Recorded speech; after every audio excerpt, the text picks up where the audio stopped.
Oh, that looks cool. That's new. I don't remember that. Yeah, well, it's supposed to be in the back though here, but I like that. You getting all fancy. Nice.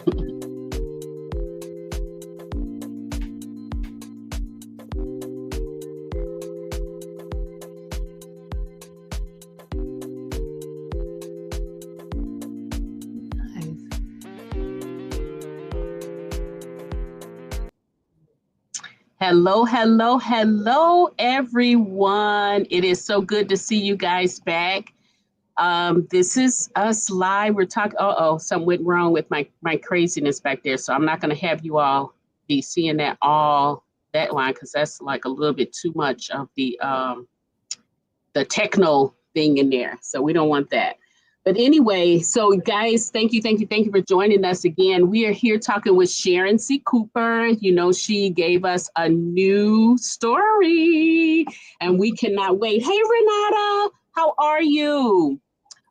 She gave us a new story and a new family, right? So I'm just gonna introduce her. This time I'm gonna do something a little bit different because, you know, there's gotta be less than 2.5 people out there in the world that don't know Sharon C. Cooper. Oh, stop. But just in case you all are out here today, we're going to say Miss Sharon C. Cooper is a USA best-selling author, loves anything involving romance with a happily ever after, whether in books, movies, or real life. She writes contemporary romance, romantic suspense, as well as a little romance comedy. She enjoys rainy days, carpet picnics, and a family game night. Her stories have won numerous awards, including the Rochelle Ayers Best Series Award for her Atlantis Finest series, which I totally agree. And that was in 2022. And then the Beverly Jenkins Award in 2021 for Author of the Year. That's got to be cool. When she isn't writing, Sharon loves hanging out with her amazing husband, doing volunteer work, and reading a good book. Romance, of course, right? Right. So does that sound about right? Oh, yeah. You nailed it. So say hello, everyone, to everyone out there. Guys. Hey there, Miss Linda. Linda's just came back off of a wonderful trip. I loved her pictures. Oh, nice. Yeah. And then, hey there, Miss JB. Love and miss you. Okay, guys, we're here today to talk about Believing in You. This is Sharon's latest release. And I don't know about you guys, so I'm hoping you guys going to chime in tonight about this because I really want to know if I'm, really off my rocker with this. But this story, I was just telling Sharon, this story is still resonating with me.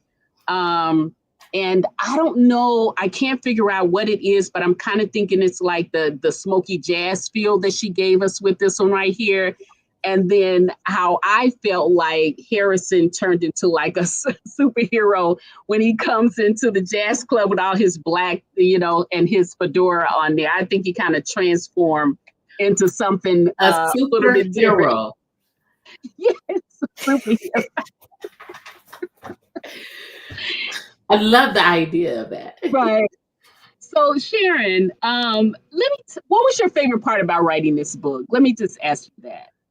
I think my favorite part about writing this book were the new characters to me, because I've been so deep into the Jenkins family, Atlanta's Finest, the Reunited series. It felt good to write some new characters, I think that probably was my favorite part. I did like the music element of it also. I don't know. Yeah. But mainly it's because I got to hang out with some new characters. So with the Moody Jazz Club, which wasn't in this book, wasn't a character all in itself. And it's funny how just different scenes and places in the book can kind of really just kind of, push their way into being almost what we call like a character. And so this was the point for Moody Blues. So what elements did you pick up, or where did you pick up the elements to make that particular place? Um, Going to a couple of jazz clubs. That was Okay. part of it. There is a cigar bar here. Oh, Um, yeah, some of it, some of the way I described some of it, that it kind of reminded me of the cigar bar. Also, just pictures, you know, on my Pinterest page. I'm pretty sure I probably added some pictures there just to help kind of get me into that setting, basically. And so, yeah, let me say that right now. With my Pinterest page, if anybody ever wants to know what, like, if I mention an outfit in a story, a house in a story, or what somebody looks like, if you go to my Pinterest page, you'll see all of my books. And then it'll show you what my inspirational photos were to kind of pull the story together. okay. Some stories have more than others, but Yeah, I'm putting that in the comments. So if they want to just kind of click on it, they can just kind of go right on over after the show is over, of course, because you don't want to miss anything. Um, so Sharon, now giving us this new family, I wanted to ask you a quick question. It's kind of sort of similar about your family yourself. So if I could ask, how many siblings do you have? do I have? Yeah. I have 3 siblings and a couple of sister-in-laws, brother-in-laws. Okay, so are your siblings made up of how many boys, how many girls? It's 2 boys, 2 girls. Okay, all right. So you kind of like our family. So the reason I asked that was because when you think about a story long enough, you always try to find some elements of everything. And so since this story has been rolling in my head for ever since I finished reading it, I was like thinking, so with the Precy family, you kind of led with the sister. Well, you kind of led with both the sisters because they were kind of very prominent in the beginning of the story. So I said, and in the Jenkins family, you started with the girls too. So I was like, okay, I wonder, was there any significance with you starting with the girls in the Jenkins? Not at all. Not at all. No, I wouldn't even thought about it had you not said it. Well, See, you go that's so deep. I'm not that deep, Midnight. I know. I need to stop. I need to stop because then I'll always be like, Sharon, what about this? And why did you do that? But in the story though, you start off with Nyla, which is I think she's the middle child, right? Mm-hmm. And then you have Harrison, who is the oldest. And now, guys, if you Wait, I have who? Is it Harrison? Oh yeah, Harrison. Harrison, he's the oldest in his tribe. Yes. Yeah. Yes. Yes. So even though you gave us a little bit of something different in this story, we got the Jenkins family, we got Atlanta's Finest, the Reunited series, and then a couple of those rom-coms in there, this still had a different feel. And you do really, really good with, even though you write series and you give us like an abundance of books in the series, it's never like you're reading the same book twice. Oh, good. That's good to hear. Yeah, and so you've done really, really well with that. And so with this particular story, now, while you give us a little bit of romance, you don't give us any suspense with this. And so it was funny because, you do the suspense, romantic suspense is your jam, right? It is. Jam. I But guarantee you some of these other stories is going to have some suspense or something in it. Right, because you can't stay away from it too long. You can't stay away from it too long. But with this story, you gave us just enough romance, just enough of alluring elements with with Harrison and his situation. Yeah. But without a doubt, you still gave us drama. Good. Hopefully it wasn't too much.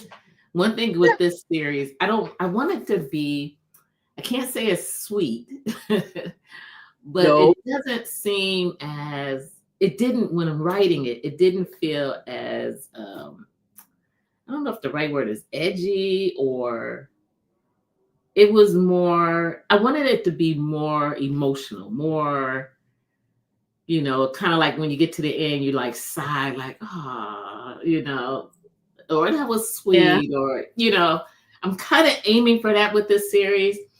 Not sure how, if that'll keep going, because I do know that one of these stories is going to have a little suspense. Okay. Well, again, like I said, you don't stray from it too long. But this one was just, I don't know, it was just real well-rounded. Like I said, the elements Okay. that you had in here was just that it was just on point. Not too much of anything, of one thing in there. So now, like what I'm beginning to say, so Harrison had some triumphs and he had some challenges in his life, as well as Nyla, but she didn't have as much as Harrison did. But now, when you begin to write these stories, what was it? How was it, or what did you use to craft these particular challenges that these characters would have? And how did you fuse it into the story? One of the things, and you kind of touched upon it earlier, I really, really, really, really work hard at trying to make each book unique. And so usually when I sit down and start coming up with a story, this particular story though, I got to give a shout out to Miss Prissy, because we talked about elements of this story at the Raw conference in October or November or something. Yeah. So some of the base, or some of the foundation of the story came from that conversation. Of course, I had to go off and do my own thing to the point where she was like, "That is not what we talked about," Well, I on Miss Prissy, I can understand. She really did say those words. Yeah, but it did. We talked about just enough to kind of spark, like, I wonder what would happen if, and that's usually how I start, then I just amp it up a little bit with each case.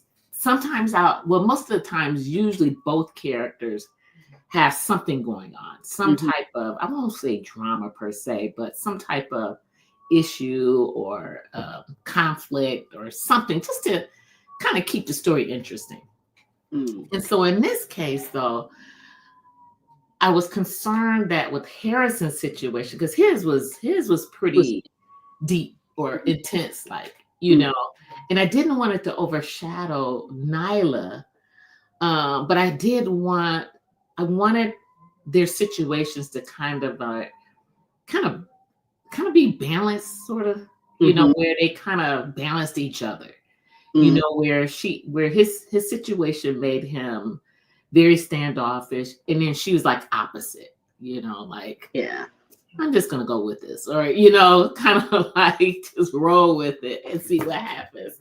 Where he's like opposite of that, Right. I like how Jamie, the bartender who was both of their friends, how he characterized them. He was just like, Harrison was very neat and she's not. He's very organized. She's not.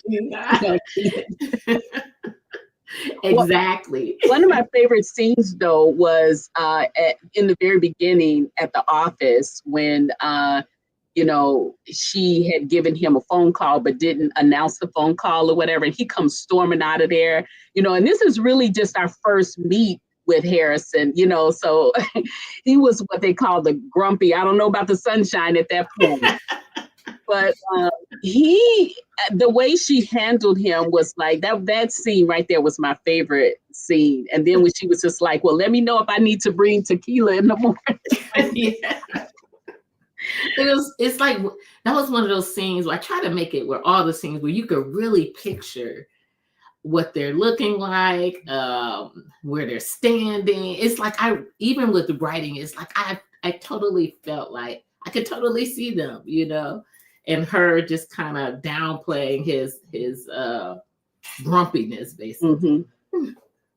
But okay, so what about some of the more emotional things? Like when you're writing that, like what kind of mindset do you go into to pull from that? Because in this story, again, you do have some laughters, you got some funnies and stuff, and then you got some real serious moments, So when you're writing a story like that, what is your psyche like when you're pulling from all these different emotions? I try to put myself in their situation, or if Mm. I'm writing Harrison's point of view, I try to, imagine myself, what would he feel, or how would I feel if this was happening to me. And I think that makes it easier to put the emotion in there, because the goal is, what my goal is I want the readers to feel everything the characters are feeling. Mm.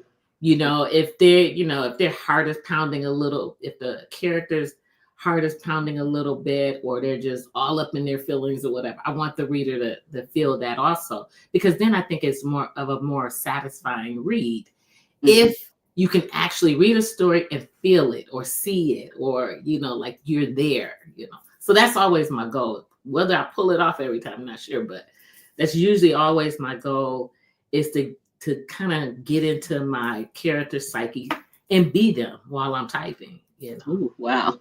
So then I'm right to worry sometimes when you are writing those Atlanta Finest series. It takes a lot out of a person. Well, look, we might have to readjust. We might have to readdress. What was the one? Oh my goodness, the name escaped me, of the Atlanta's Finest. Was it Parker? Kenton? No, not Parker. Last. No. The one with the body in the car. Oh, Ashton yeah. And Danny. Yeah. So when you're talking about being in the moment there, I felt that one. Yeah. Well, we all felt that one. Trust what I tell you. We all felt that one. So let's. Now, did you think, or was it your intent? Because, like I said earlier, with the jazz club, it became so much of the story, not so overpowering, but it became so much of the story. Was that your intent, to have us feel, that place was a place of, kind of like refuge for us? Yep. I wanted you to be there. Yeah.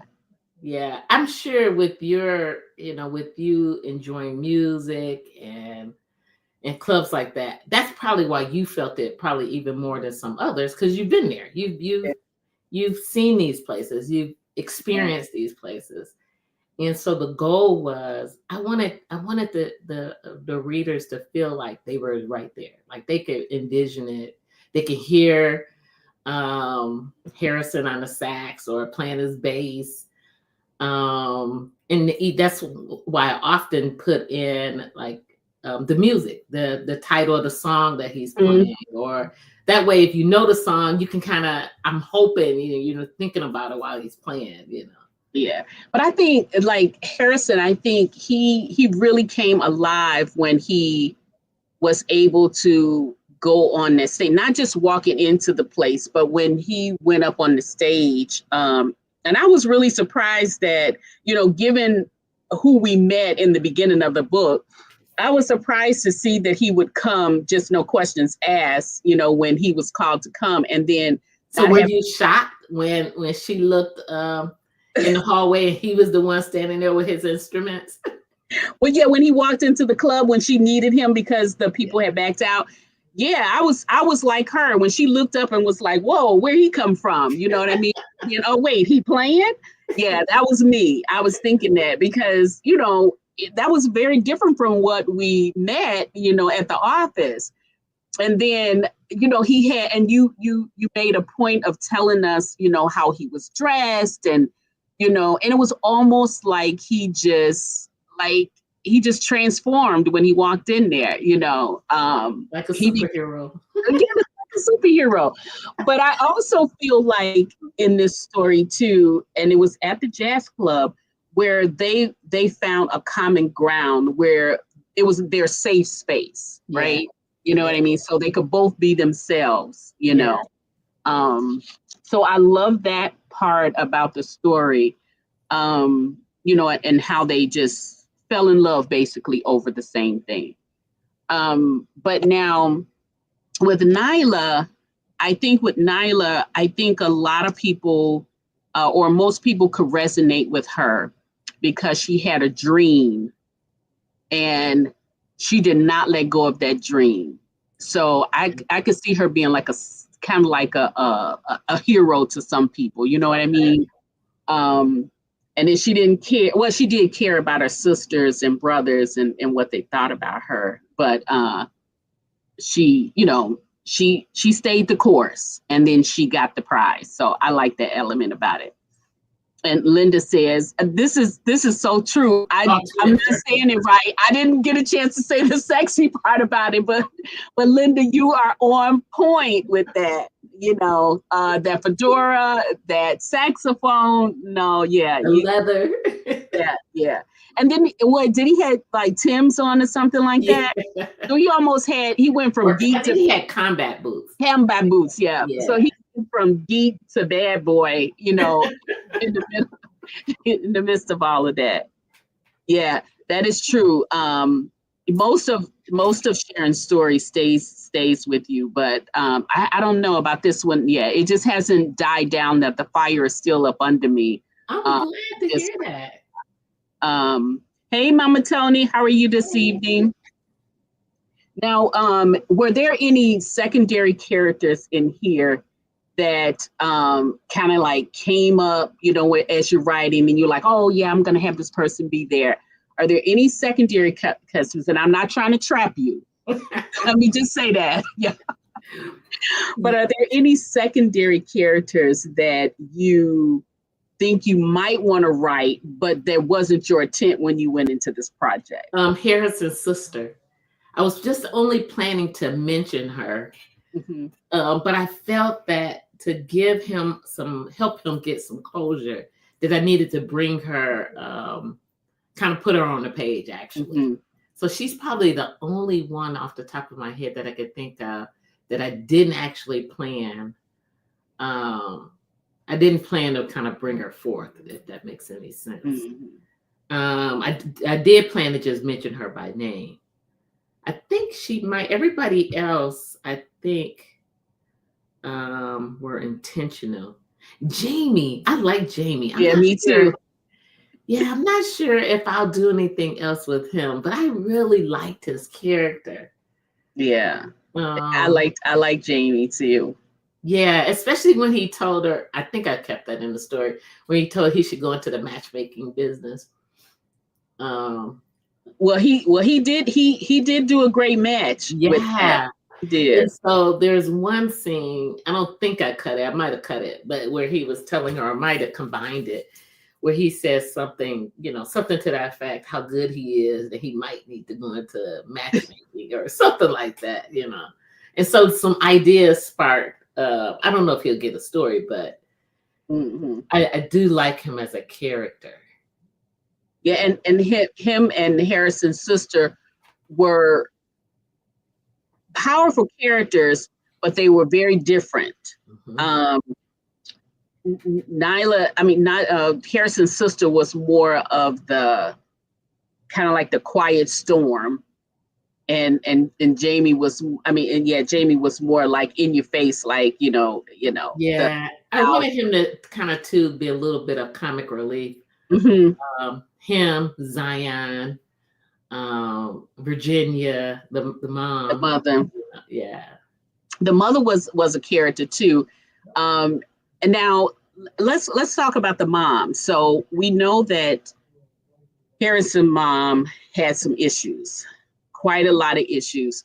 And so one could take her one of two ways, right? Because one could just say, oh, she was a horrible mom, or you could dig deep and say, you know, she had some issues and she, you know, not that she did the best she could, because that wasn't the best she could have done, but that these issues that she had might have spiked her to be, you know, that way. But then you got Virginia on the other hand, who there was a scene when Harrison came for the first time to meet, you know, the Priestleys, and the mom, Virginia, who's, you know, Nyla's mom, hugged him, and then there was a pause for him. Talk a little bit about that. And because that's one of those small things that people would not normally pick up on, but you magnified it. So tell me a little bit about that. Yeah, everybody loves a good hug, and Mm-hmm. there's some people. My husband gives amazing hugs. My mom gives good hugs also, and so what I wanted to kind of do was one show the major difference between the two mothers. Mm-hmm. Where you have Virginia who just loves people, period. And then but with Harrison, because he had distanced himself from pretty much everybody, I thought it would be kind of cool if she just kind of sensed that he needed a hug more, maybe even more than anybody. And so when she held him, she held on to him a while, and he had like a flashback of a time where his mom used to give good hugs. How, where he could just kind of feel the hug just down deep in his soul. And so he had that moment with Virginia that kind of freaked him out a little bit, because it brought back the memories of when she was mom to him, not just Right. this woman who betrayed him. Yeah. But I don't know. I like Virginia. I was like, I she's like either people gonna either love her or she's gonna get on people's nerves. Well, it's one of the things I can't remember what the dad has said, but he and you could tell that they complement each other too, because Virginia is all wired and the dad is like Real cool, kind of chill. yeah, and he was like, Lord, Virginia, let the boy get his coat off or something like that. So, and then you could tell how, and then let's talk about the Priestley. So so part of this project is going to be now you said you're promising us 3 books, right? 5. Oh, 5. Okay, because I was going to say, wait a minute, somebody gonna get so 5 books. Okay, so the Priestleys all of the children would get a book, right? Right, that's the plan. Okay. So, as far as characters, inspirations for Harrison and Nyla, where was your character inspirations for them? For Harrison, actually, for both of them, I think they were part of Soul Food. The characters, Okay. I think. I'm working on I might be getting my books mixed up because it's not like I'm working on one at a time. Yes. Harrison, what is his name? Lim. In Soul Food, his name was Lim, but his real name is Darren Darren Henson. Yep. And his wife, I think, in Soul Food, Melinda Williams. I wish they were in more shows now, because I just love those two. Yeah. Especially together. And so they were my inspiration for Harrison and for Nyla. So Darren Henson from Soul Food and Melinda Williams. Okay. From Soul Food. Once you see them, you'll Well, everybody's getting ready to go and Google them. Yeah, but they were my they were my inspiration of who I had in mind when I was writing them. As far as the way they look, not so much exactly the way they act. More of how they look or carry themselves. Okay. Now, do you normally have those kind of character inspirations with all of your characters? I do. Some I use over and over because that's just who I see when I'm writing them. Yeah. I'm working on book 2, Zion's book. Mm-hmm. And I'm using an inspirational character who I have not used before, Damon Wayans Jr. Oh, okay. Yeah, him and Keke Palmer. Can't really necessarily see them together, but Zion's love interest, I'm picturing Keke Palmer. And then dad, Zion, or the Priestley dad, I'm thinking Clifton Davis. Yeah. Mm-hmm. Yep. Okay. I haven't nailed down one for Virginia yet, so she's just a wait. Somebody says, okay, so Renata says usually a character like Virginia needs an anchor. Oh, okay, and then okay, So I thought maybe she was going to say, yeah, he was truly an anchor, but I don't know how secure his anchor was because even more so in this book 2. He shows up a little bit more in book 2. Okay. You see a little more of his personality. Times where he has to, he's like I think Zion says something in this new book, or the book coming up, something like, their dad has always been the man of the house, the boss, until he's not, Mm-hmm. And so he's like the quiet, the strong, what is it, strong silent type or whatever. Yeah. He says something when it's time, when he needs to say something. He reels Virginia in when he needs to reel her in. Oh, okay. So that's going to be interesting to see. Yeah, you'll see more of him in book 2. Okay. Yeah. So this book was clearly, it started out being an opposite attracts kind of thing. But as the story progressed, though, Harrison and Nyla kind of were more alike than most because, they just come from different perspectives. They were both, kind of fighting their way through. She wasn't really, life and basically. So the opposite attract thing there, what attracted you to having them be opposite attract? When I first thought of both of them, I thought that was the only way I can really do it with Harrison's background. I just felt like if I had 2 serious people, it just wouldn't work as well as it would with him being so closed off. I felt like the heroine had to be somebody who was a little bit, not necessarily flighty, but a little more I'm just out enjoying life kind of, because he wasn't. So that's where the opposites attract kind of came in. It's like, okay, in order to pull him out of his rut, I guess, for lack of a better word, he needed someone who would just enjoy life. Somebody who, she had her issues or whatever, but ultimately she had a loving family. She had a job she enjoyed. She had things she was looking forward to, where he was just kind of going through life, just same thing every day, pretty much. So that's where the opposites of attract came in, to where I felt like he needed he needed somebody to kind of balance him out a little bit, and vice versa. She needed somebody who was a little more stable, who was established pretty much in his adult life, I guess you could say. But she was still trying to get it together.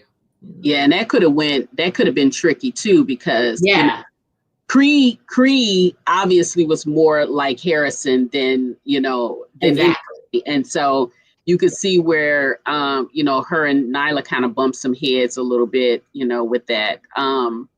But yeah, so guys, from the audience, if you guys have any questions, please put them out there. I earlier today, when I posted a reminder for this chat, I did a word challenge, and I asked for some words that you could identify the story without using romance. I think it was either romance or love or something like that. Mm-hmm. So if you missed that and you have some words that you think would describe the story, put them in there. Just a little bit of fun. And if you have any questions about this story, or if you want to ask Sharon about anything she has coming up, feel free to just put them in there. We'll pop them up on the screen there and have Miss Sharon answer some questions for you guys. Let me see what Linda's saying. Oh yeah, that was a perfect thing for that, because I was saying flighty at first in my head, but she was more spontaneous, and he need that. Yeah, the snowball fight was a nice touch. That was fun to even write, because it's like I could totally picture. I grew up in Milwaukee, and I can think of some epic snowball fights. Where you break a window or mirror off the car.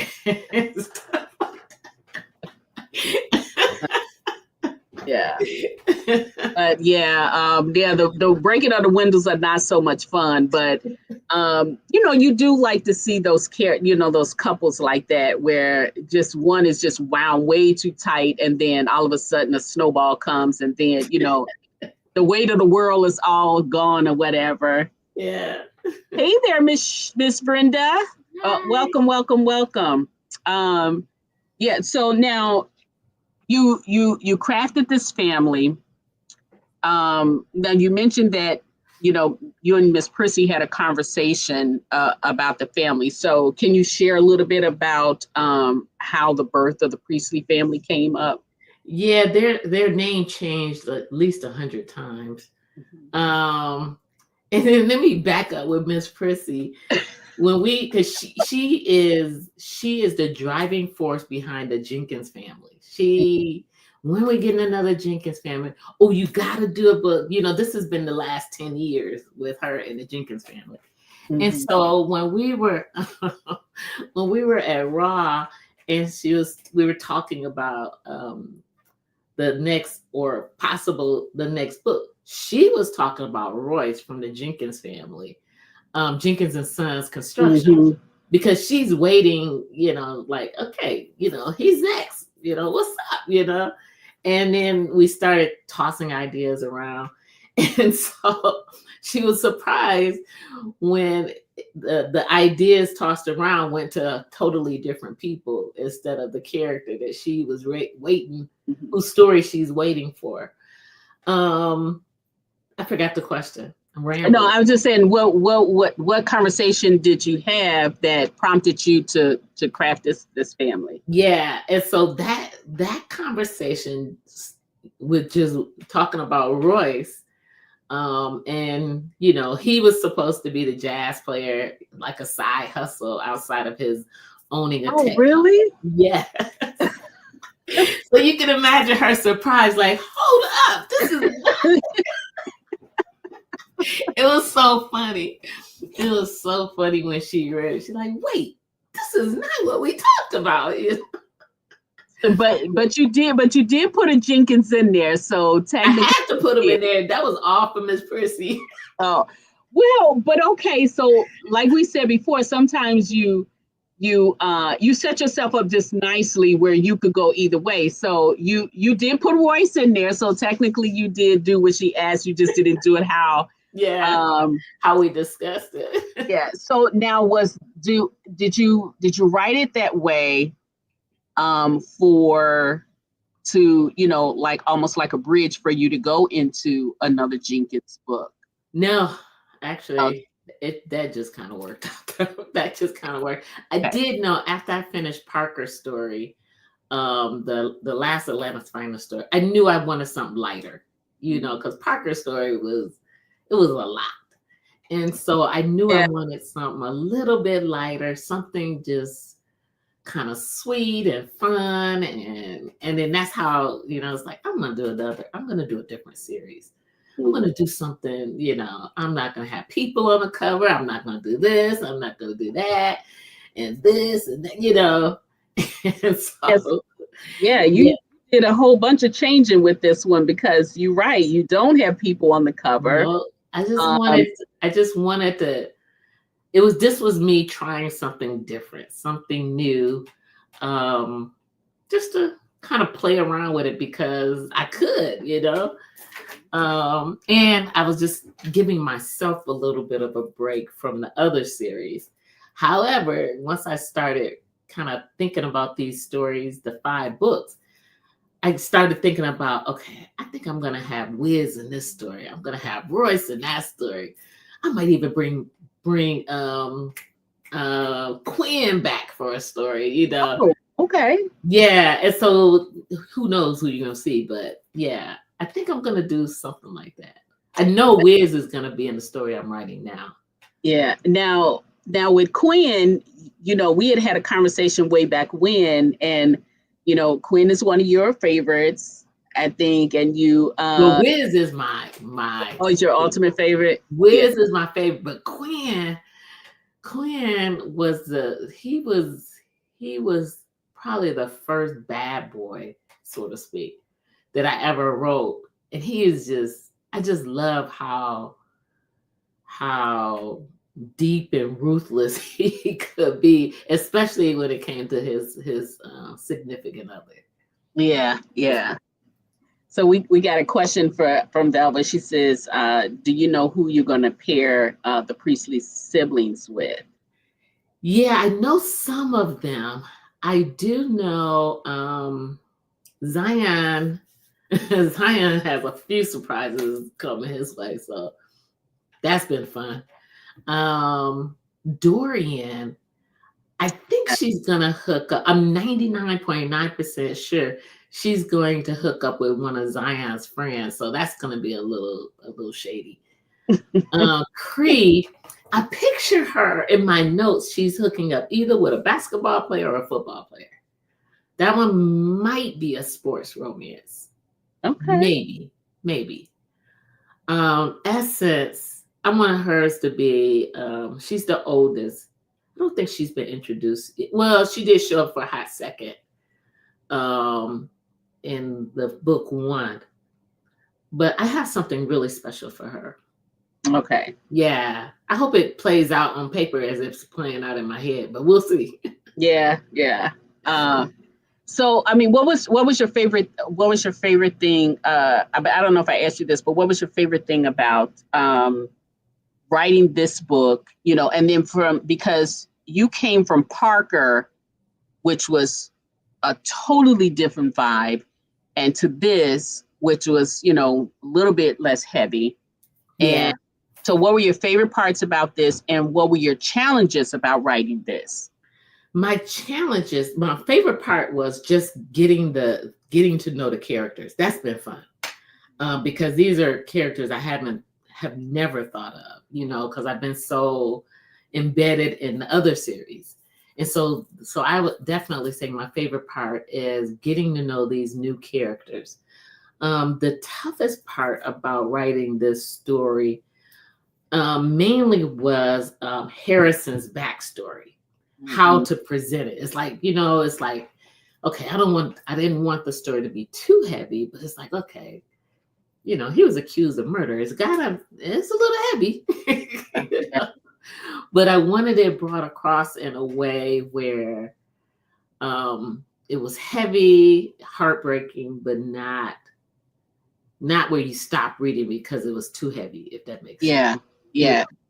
Brenda says that she said it got a little heavy through his backstory. It did, but I don't think as a reader and just say he was accused of murder.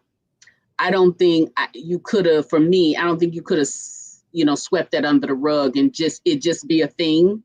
Yeah. So I would have needed more. Yeah, that part was a little challenging as far as when to bring it up or when he would actually talk about it, and then how much, you know, because it's like, how do you make a long story short?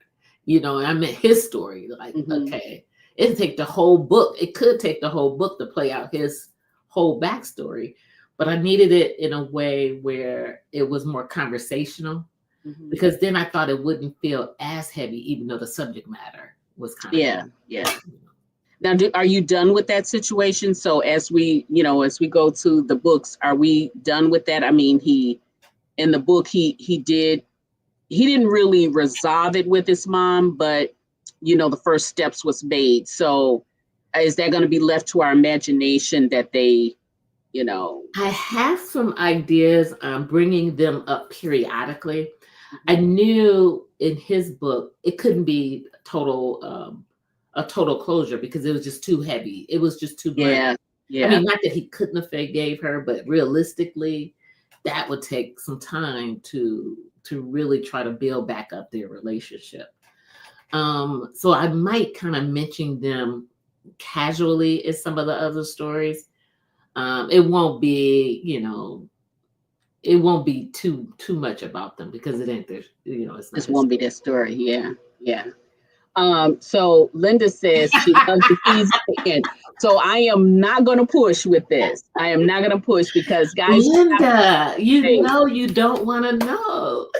Yeah, but I do want to say Okay, why would you put that? Because that was a doozy. That is in all intents purposes a cliffhanger that you left with us, even though it wasn't, it wasn't about that book. But why did you decide to put that in the back of the book? Give us Because that. it came to me and I was laughing while I was writing. I'm like, oh, this could be good, you know. Didn't have when it first came to me, because that came to me really early, while I was writing Nyla and Harris's story. But it was like, oh, I gotta write this down, you know. Mm-hmm. And I was laughing while I was writing it because it's like I could totally picture it. Didn't have anything else but that part at the time. And so I was like, oh, this could be fun, you know? And I've always wanted to do a surprise or a secret baby book. I wanted something unique and something, you know, something different than what we always see, you know? And so I think I have something a little different than the typical surprise baby book. I mean, of course, it's still, you know, the basic romance surprise baby book, you know. Mm-hmm. But I think the characters will make or break that, you know, and how the characters approach it, though, too. Exactly. So I've always wanted to do one. So we'll see how it goes. Now, okay, so you put that little teaser at the back, where it's more like a bombshell at the back, kind of like what you did with us with Parker. Oh yeah. Oh man, I got so many emails off of that one. Right. So one of my questions was gonna be, you know, feedback. But before we go to that, so you put that in the back of the book. So that was what you were feeling at that point, right? And so Zion's book you had determined was going to be next. Now, as you start to write the book, did you feel like, oh crap, I backed myself into a corner because not with Zion. Parker's story? Oh my goodness. I was kicking myself. I was like, I'm never doing that again. You know, I know nothing about the mafia or or cartels. And I was like, you know, then it was like, well, maybe nobody really would notice. I could still do something. No, I got all type of email. When is Parker's story coming? Oh, I cannot wait to find out what his father, you know, if he's mafia, is he cartel? You know, I was like, oh no. And so our conversation at Raw was about Parker's story because, you know, we were going to be you were going to be, the Atlanta's Finest was going to be our season for Well, There You Go, the podcast that we do. So if you haven't checked out the podcast with me, Miss Prissy, and Iris Boland, check it out. This latest season we did is the Atlanta's Finest. We walked through the Atlanta's Finest series. So, you know, go out there and listen to that. It's on whatever podcast platform you listen to. I have been enjoying those and literally laughing out loud when you guys start debating. No, that wasn't why he did that. No, that wasn't him. It was one, I think in Accused, you guys were talking about, I can't remember which guy it was. I'm like, I think they're getting their people mixed up, you know? And that is very, very possible. We mix up names, we mix up books, you know, and everything. Well, but I do it sometimes, but Iris is really bad with the names, and Miss Prissy, she just kind of sits back and laughs at the both of us. But anyway, very entertaining. So I had the conversation with you because I wanted to make sure we were going to get Parker's story, so that we include Parker's story in that season. And then here while Miss Prissy on about talking about something new. I'm like, stay focused here. Stay focused. And that was all around the same time. Yeah. Let's see. So with that, so this, I think Renata, and correct me if I'm wrong, but I think she's talking about the closure with Harrison and his mom. I believe that. If I'm wrong, chat me in the comments. Yeah, I don't know, because the Zion's book it picks up where Nyla's book left off as far as time-wise. Like, I think Nyla's book time-wise might have ended in March or something like that. His picks up in March. So my thing with Harrison and his mom, in my opinion, I think it takes years for somebody to really come to terms, even though he forgave her. I mean, it's still stuff that he won't ever be able to forget, or at least, eventually as time goes on, he can kind of, it can maybe get to where it's not that serious for him. But I don't think that would be just over a couple of months. So maybe by the end of the 5th book or something, I definitely could see them spending a little time together, but not where it's all lovey-dovey or whatever. And that's just me, I mean, that was a doozy what she did to him, but well, again, we don't know that. Like I said, that the mom's situation could have been looked at one or two ways. You know what I mean? And we read books a lot where we talk about families, and then those mothers, some of those mothers are just, they just a mess, and they ain't no coming back from that. You know what I mean? So we don't know whether or not that's what Harrison's mother had, but you got to figure there was years in between him even taking that first phone call. Exactly. So if he wasn't ready then, he's probably not going to be ready for a while. Yeah. And that's how I look at it. Because it was just such a huge betrayal. It's like, yeah, you can forgive, but I just can't see you just being able to just totally go back and, singing Kumbaya or anything like that. Right. There was a couple of scenes where you have wrote in there where I could feel like, she had some chances where she could have kind of come up, but so she just kind of poured fuel on the fire. And then, when he walked away, he was just kind of done. Yeah. And I think here Brenda says interesting research. I think she's talking about the cartel. Oh man, I had so much research because it's like I really wrote myself into a corner on that one. Yeah, it was fun. It was fun putting it in Lass's last book that something's going on with Parker, but then in reality it was like, oh crap, I got to come up with something, and I have no clue of what cartels or mafia and. I just didn't know how that was going to work. It took time. It took some time for that. But I kept putting it off too. Yeah, no, it turned out really, really good. I mean, one could not tell, but and then that book was action packed. That one. There was quite a few twists. There was, and I wanted it to be emotional too. Because you think about his father killed him, basically. In his father's eyes, he was dead, And so it's like I couldn't just kind of glaze over it. I had to really kind of I wanted readers to feel, Parker's pain, his disgust, and his fear.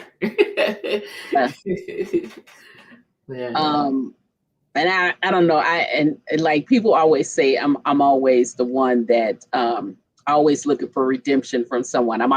You always try to see the good in somebody. So I did have a soft spot for Parker's father at one point, but you're probably the only one. I was gonna say I'm probably always the only one. I mean, I agree with what you did in the character. Don't get me wrong, but there was one moment where I just had like a little weak moment where when he was thinking about his late wife.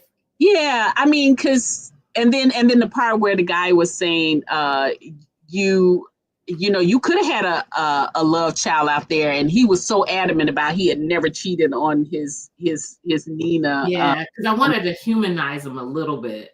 Yeah, but you okay for what, right? You did all of that for what?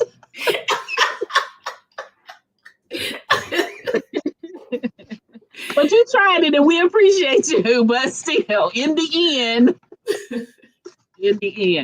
Oh, Caitlin, you are not going to be disappointed. Let me tell you. I so wish you had the book beforehand, and so that you could join in with us. So I hope I'm not telling away too much, but I just think this is one of those books where you really have to read it yourself because brand new characters. So you have to I got to figure it out whether or not you're going to sign your adoption papers and become part of the Priestley family like I am. But I hope you enjoy. Let me see what Miss Brenda is saying. Yeah. And yeah, the Parker is that. She said Wiz is the man. That's how I feel about Wiz too, Miss Brenda. I mean, there's so many characters in the Atlanta's Finest, though. It's hard to, I like Wiz, but I like the girls too, because those girls you were bringing in there, like Egypt and Zenobia and everything. Those were some twists for me, the way you brought them in there. They were funny as heck, man. So yeah. Parker book was good. And then, like I said, right after Parker's book, even though you gave us a little bit of darkness in there, action pack and all of that, and then you come and then turn around and give us this Priestley family, you rocking them out. You really rocking them out. Yeah. Thank you very much. Yeah. I know, right? Thank you. Ada, what were your favorite parts for guys, for you all who are out there, still out there? What were some of your favorite parts about the book, or who was your favorite character? Just kind of chime in the comments. So while they're doing that, now you're writing Zion's book now. We're not going to go into Zion's story, but what are some of the parts from, or if there's any, what are some of the parts you're pulling from Nyla's book that is helping you bring forth Virginia and her desire to have more grandkids. Okay. That, what else? That's probably that little string will probably go through all the books, in some way or another. Now, go ahead. I'm sorry. I was going to say, because are they all going to be happy for now? Because no, they'll all be different. Okay. Yeah. And it's funny. Somebody said, or maybe it was you that said something about believing in you was a happy for now. And when I finished it, I thought they had their happily ever after because they were together. So let me ask you. So a happily for now is when they don't get married or engaged? Yeah. That's okay. Kind of the way I was thinking. So yeah. Okay. Which I'm totally okay with, though, because you don't have to always. But I had asked this question like way back when on a blog post, and I was surprised at the answers because I asked the question, can a book still be considered romance if it doesn't have a happily ever after? No, it cannot. It has to. That's what everybody's. But see, happily ever after is different for different people. Like happily ever after, I know Harrison and Nyla are going to be together. Right. And so in my head, that was a happily ever after. But then I don't know if it was you or somebody had said it was a happily for now. And I'm like, I need to look to see what the difference is. Yeah, because for the majority of the time, I think the majority of my books, they end on either somebody gets married, get engaged, or I'll do like an epilogue several months later or a year later, and they're already married. This might be the first time that I did one where they weren't married. I'm sure I did some more that weren't married though. Yeah, and that's the reason why it probably was me to ask the question, because I remember when I asked this question way back when, and everybody was adamant about it can't be a romance. But then I said there's books that I read that are like they don't get married, and if they don't get married at the end of the book, is that the only thing that can be a happily ever after? No, that in my opinion, as long as the couple is together and in love at the end of the story, to me that makes it a romance. Okay. Even if it's happy for now, they've still professed their love for each other, and in your mind or in my mind as the writer, I know they're gonna be together forever, But Okay. I did think that was interesting, though. Yeah, and if it was me that you're thinking of, and because I did say that, it just pulling from that all of that feedback that I got from that blog post, And so the majority of the people thought if they didn't get married or engaged or something, that it wasn't a romance. Yeah, but Okay. the question that I asked, now everybody didn't specifically say that. Most Okay. did, but they did say that it cannot be considered a romance unless it's a happy ever after. Which, Yeah, because with a romance, it has to end where, I mean, technically it's happily ever after, but it doesn't necessarily have to mean that they're married. okay, As long as they're in love and that their relationship is they're together forever. okay, That's me. okay. I can go with that too because in my mind I was thinking that they had to be married based on what was said on there, but that makes sense because I said there are happily for now considered because they are still together, but it's not like they broke up at the end, Right. you Yeah. know. Now, if they were to break up at the end, or they're not, or whatever, one of them die or something, that's not a romance. Yeah. Yeah. But then you also get okay. Well, we won't get into that. But anyway, because that could be a whole nother show. So Brenda says, you write about some unforgettable characters, and you can't help but yeah, it's so true. Thank you. Thank you. Especially these two that we just read about, because I love the freeness and the just the carefree characteristics of Nyla, because everything is so heavy now. So you just want to have those days where you just be like, I just don't care. I just don't. Yeah.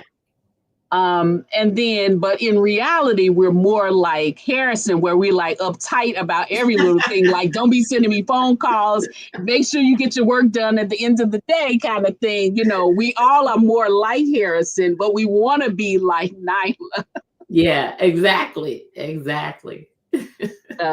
So I don't know if that was your intent, but that's kind of just the way we took it. Yeah, because I knew after Parker's story, I was like, okay, I gotta lighten it up, Yeah. Because somebody had told me, it's like, man, it seemed like you were just killing off everybody. I'm like, did I kill anybody?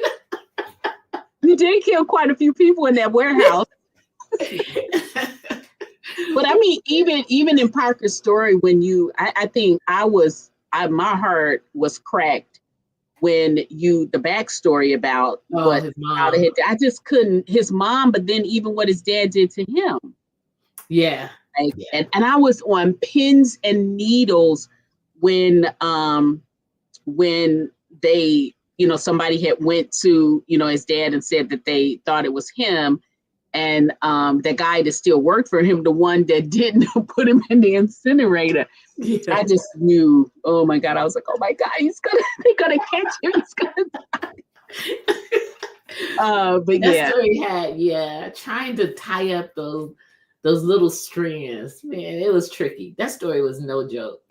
Yeah, but you got it done. I mean, we have waited a while. Feedback is really amazing. Yeah. So, and too, for writer wise too, you put yourself in a good spot, because before we got the story, you tried to mold us over and tell us that this was it. But us. I know you guys. We gonna look, when we feel like we can't cut the cord, we gonna drum up some ideas, and I've received those. Well, what about this person? What about that person? Don't forget about Ian. You gotta make a story for Ian. That's true. That is true. Whoever said that is true. The list, I tell you. Yeah. But I do think with you guys that the series would never end. Well, that's why I asked you the question too back a while when we talked on the podcast. I said, when do you know? Yeah, I think when you just don't have anything else. The good thing is, you're right. I did put myself in a good position the way Parker's story ended, because I can do a spinoff, have it, pick back up in Miami, or I can, you know, um, give some of the characters who have been brought up over the years through the other stories. I can give them stories. So there are things I can do. I'm not sure what I'm gonna do. And even with this story here, like I love how I love to know that we're not the only ones that be jonesing for these characters, after write them. Because even with this one right here, there's a possibility that Wiz could come back in. And even though Wiz had a story in a previous series, he was still so much a part of Atlanta's Finest. If somebody just started with that series and didn't read the other series, of course I can see them wanting to know, just to get some more. Like we know about him, but we still want more. So we hope that we see him in the next book. So Brenda is saying, I always saw that happy for now meant that the couple declared their love. Yeah, that's true. But no marriage at the end of the book. Happily ever after. They get married at the end of the book. Interesting. So what she is talking about is what was drilled in my mind when I asked that question, because that's exactly the way it is. Happy for now. They declared their love, but no marriage at the end of the book was happily for now. Yeah, but both of those are still considered romances. Okay. All right. I like your thing better, so we're gonna go with that. So I agree with Brenda though. Yeah. So that's pretty much what they wrote, and so that's why I said for this one right here, because they didn't get married at the end, that it was sort of a for now. Yeah. I didn't think about that until it was mentioned. I think you and some others had mentioned it. Yeah. But that didn't take away from the story. Oh, good. That's good. Let's be clear. Otherwise, everybody getting married for 9. No, because you can't you can't force it. Yeah. You know what I mean? I do want it to be organic. It makes sense. Okay, so let's see. Linda says her favorite character was Virginia. Oh, okay, interesting.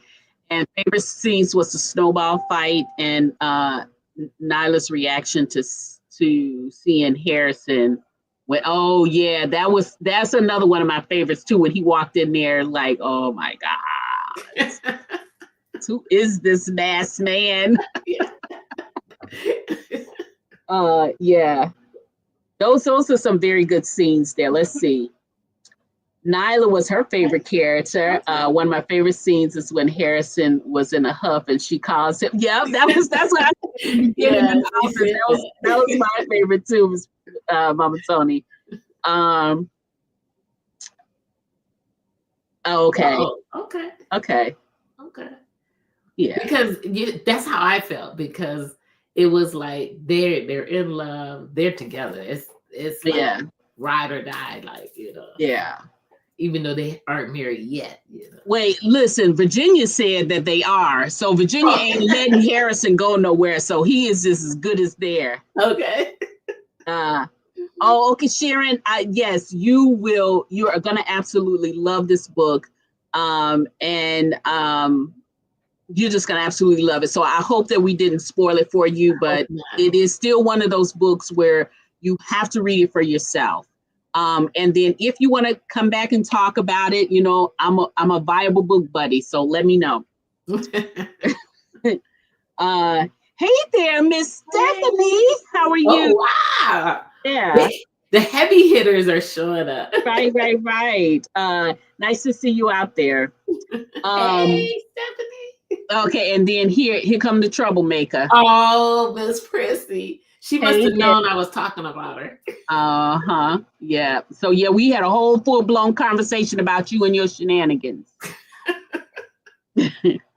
Okay, so Veda says her favorite scene was Nyla and Harris played together. Oh yeah. And I love, so not only that scene too, Veda, I love the end scene when it's just like they've got this nice little union going on, and he kind of walks in the club. They're about to go on set, and then they're talking about, okay, so I think we should play this, and I think we should play that. Because in my mind, because we know they're together, in my mind, that they're spending a lot of time in Harrison's, music studio. Yeah. Oh my gosh, I was just envisioning that all the time. So I actually had a partial scene of them practicing in their music room, his music room, and even dancing together, but it didn't make the cut. Oh, okay. Well, this one was good too, because when he walks in the office that night when they're opening up, because this is after she owns it now, right? He walks in there with such confidence, like he is the man. And I love that. But you got me over here looking. When is Nyla and Harrison gonna be on stage? Let me get some tickets for that concert. Oh my gosh, I love them. Okay, good. We definitely don't ever want to do that. But y'all know me now, because when I come on the show, I'm not doing no release party kind of thing. I'm diving in, so y'all have to forgive me for that one. And then, okay, so Sharon, here's another Bible book, buddy, that says, "Get ready, it's an all-nighter." Yeah, you're not gonna want to put that down, that for sure. Yeah, we love that. Miss Prissy, if you can remember, tell me your favorite scene and your favorite character. She's gonna already say it was Royce. She's like stuck on Royce. Well, let's see what she says. Okay. But hurry up and get it in there, because we are way over our time, because, of course, this is that book. So y'all kind of got a twofer, because we hadn't got a chance to talk about Parker's book in a while. So we did kind of dive into that a little bit. Again, having coming from Parker and then the Priestley series, she kind of had us on fire. And then she kind of mellowed us out with a little bit of jazz. And then so for me, guys, y'all know I'm always going to give y'all a good wine, and a good Shiraz was perfect for this smoky jazz story. Is that a sweet wine? It's kind of like a blended red, so it's not like heavy at all, but it's not a sweet. Okay. But tonight, our chat consists of this one. Now, hey, I like this one. This is very different. And I haven't been giving you all names of wines because everybody can get everything in there. But this one is, don't sleep on this one now. Pineapple? It's pineapple chili. Is it hot? No, it's not. Now, at first glance, you'd be like, really? Like they doing too much. I was thinking like that sweet and spicy kind of. It is, but you taste the pineapple, so it's that subtle sweetness, not syrupy sweet, but it's the Stella Rosa sweet. And then at the end, you get that little bit of that pepper, but not to the point where your tongue is hot or anything like that. This wine is a really good balance. At first glance, don't judge the cover of the wine bottle, because it really is good. I'm telling you, I have bought this multiple times. They have the pineapple and they have mango chili. Those are the only two I buy.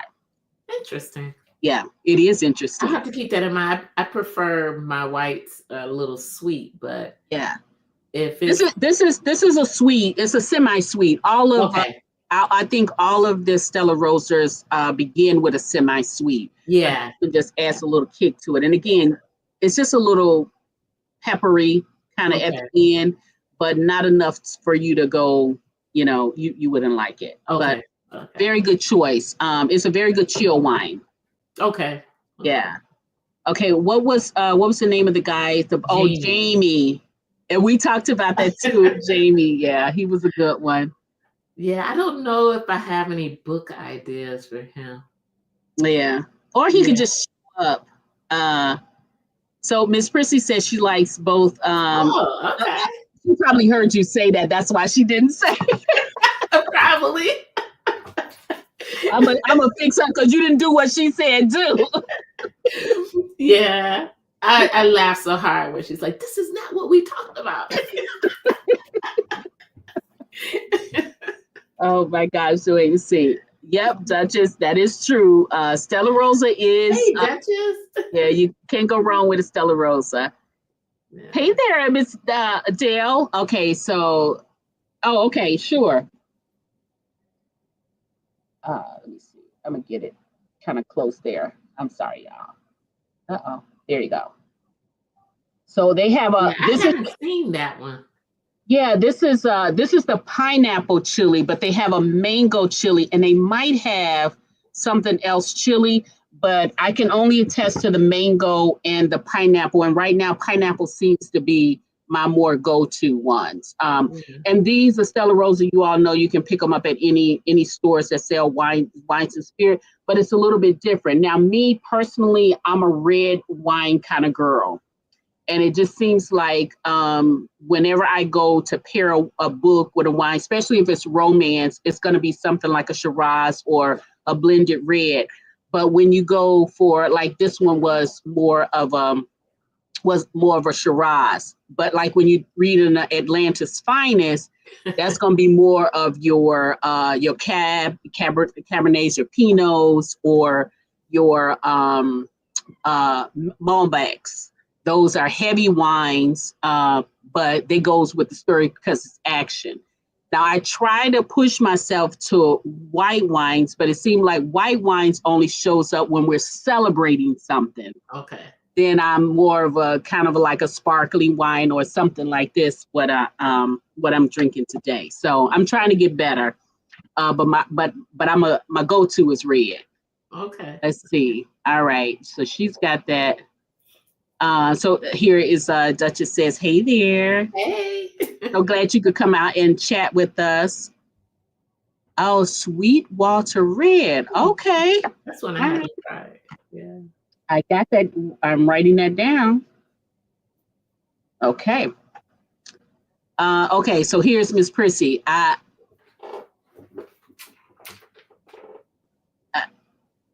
Okay. She says she's not letting you off the hook with that Roy story. I But already know. you gonna have to get it right at one point. If it ain't in this one, you're gonna have to do something different. Yeah. I'll talk to her again to plan out Roy's story. Right.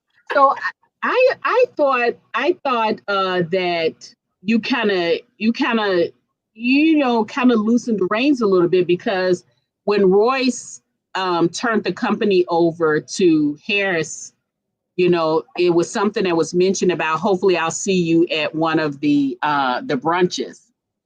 So Royce is not remember that. When I do Roy's story, I just gotta remember to add Harrison and Nyla, have them visit during that time.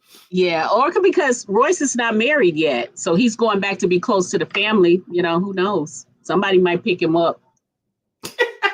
I'm trying, Miss Prissy. Yeah, I gotta think about Royce. Yeah, Stella Rosa Black is household name. Can't ever go wrong with that. Yeah, me too. Look behind me right here, and then I got some visitors in my house, and normally I don't have any. I fill them up, but I got some empty spots up in there because somebody didn't hit me up. Yeah, I'm gonna tell you that. Royce is oh, you got another Royce here. Yeah, I gotta do something with Royce. Okay, so Sharon is amen in that sweet. I wonder how come I've never seen that before. Sweet Walter Red. I'm gonna have to. Seems familiar, but I don't think I've ever had it before. Okay, all right. So guys, this is we way over, but we're gonna let Sharon go. But we're gonna ask Sharon, what is it that she is working on now? What can we expect? And if you can tell us, when can we expect it? Okay, so I'm working on Finding Love. That is Zion's book. For my newsletter followers, they got a first look at the cover reveal. So I revealed that cover, I don't know, a couple of days ago. Mm-hmm. I'll share it with others probably after I get a little closer to release date. So if you're not a part of my newsletter, you want to sign up so you can start getting Mhm, mhm. Let me put that in there so y'all can go ahead and click right on the link and see. Yeah, and so I'm working on Zion's story. I expect that to be released sometime this spring. Okay. Yeah. And so I'm working on his story. I'm dabbling a little bit with Dorian's story. Ooh. Yeah, I do know her love interest is going to be Zion's best friend, Lennox. You guys don't know him yet. Yeah, we haven't met him yet. Not yet. And guys, let me tell y'all, I am a newsletter follower, and I saw that cover. Adorable. Adorable. I was like, man, it's kind of cute. I don't really do cute, but that one was cute. Oh my gosh. Can't wait for you all to see that. But I was going to share it because I was just that excited. But then I can share it now because you told me. But I was just like, I don't know if you want me to share this with the public because it's, they need to be signing up for these newsletters so y'all can be, get that first hit. But that cover, guys, I'll share with y'all tomorrow since you gave me the okay. It is just simply adorable. Simply adorable. So anyway, Sharon, thank you as always for coming to hang out. Always a pleasure. Always love to have you. Your stories they are timeless, they're great, and they just always offer us something a little bit different than before. So thank you so much, guys. My pleasure. Thanks for having me. No. And you're gonna come back. You gotta come back. We gotta talk about that cuteness of that cover. Okay. And that bombshell you dropped on us at the end of Believing in You. Oh, there's more. Well, let's hope. Zion is in for he's in for a surprise. Yeah, I think we're in for a surprise too. But guys, if you have not gotten the book, please go out and purchase this book. I'm telling you, you won't be sorry. I absolutely love the Priestley family. And I love the way she started us off. And I just cannot wait to get the rest of the books. But I guess we're going to have to wait. Yes, you are a fan favorite. That's what she's I agree. Everybody loves you. Yes. Love you guys too. And then always a joy. Okay, guys, that's enough now. So y'all have a great y'all have a great night and have a great weekend because this is Friday Eve, weekend Eve. Have a great weekend. Always be kind to someone. And while you're at it, be kind to yourself. So bye-bye for now. Bye. Thanks for joining us.